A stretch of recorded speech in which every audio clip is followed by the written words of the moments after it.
یہ بات ہے قرآن کی۔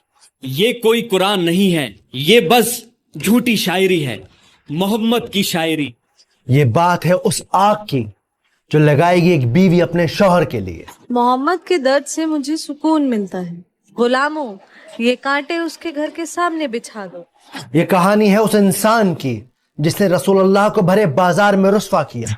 مکہ والو، اس کی بات مت سننا، یہ میرا بھتیجا محمد ہے اور یہ دیوانہ ہے، دیوانہ۔ وہ دیکھو پاگل آدمی۔ یہ بات ہے سورہ لہب۔ تبت يدا ابی لہب وتب۔ اکثر مسلم فیملیز میں بچوں کو قرآن کا رٹا لگوا دیا جاتا ہے، مطلب پتہ ہونا ہو، چاروں قول سورہ لہب یاد ہونی چاہیے۔ تبت یدا ابی لہب وتب۔ شاید اسی وجہ سے آج قرآن ہمارے گھروں میں تو ہے لیکن دلوں میں نہیں۔ کیا ہے سورہ لہب؟ سنا ابو منال، اللہ نے ابو لہب کا نام لے کر سورہ نازل کی ہے۔ خدا کی پناہ ہے بھائی۔ کون تھی ام جمیل جس کا ذکر اللہ نے اس صورت میں کیا ہے؟ ابیہ باجی، سنا آپ نے؟ کون سی بات؟ ام جمیل کا ہار اس کے گلے کی رسی بنے گا آخرت میں۔ اور ایسا کیا کر دیا ان دونوں میاں بیوی نے کہ اللہ نے قرآن میں ابو لہب کا نام لے کر انہیں کرٹیسائز کیا ہے؟ اس کا اللہ ہمیں آگ کا عذاب دے گا۔ کہتا ہے میں لکڑیاں اٹھاؤں گی اپنے سر پر۔ اور سب سے زیادہ امپورٹنٹ، کیسے یہ صورت لیونگ پروف ہے قرآن کے میراکلس ہونے کا، جانیں گے اس ویڈیو میں۔ وامرأته حمالة الحطب في جيدها حبل من مسد۔ سورہ لہب مکہ میں اس وقت نازل ہوئی جب ابو لہب نے ظلم کی ساری حدیں پار کر دی۔ وہ اللہ کے نبی کو پریشان کرتا، ان کو گالیاں دیتا، انہیں بھرے بازار رسوا کرتا۔ میرے بھتیجے نے باپ دادا کا مذہب چھوڑ دیا ہے، کہتا ہے اس ایک خدا کو مانو۔ اس سے گھٹیا بات میں نے آج تک نہیں سنی۔ تعجب ہے۔ یہ بات تو کبھی سنی نہیں۔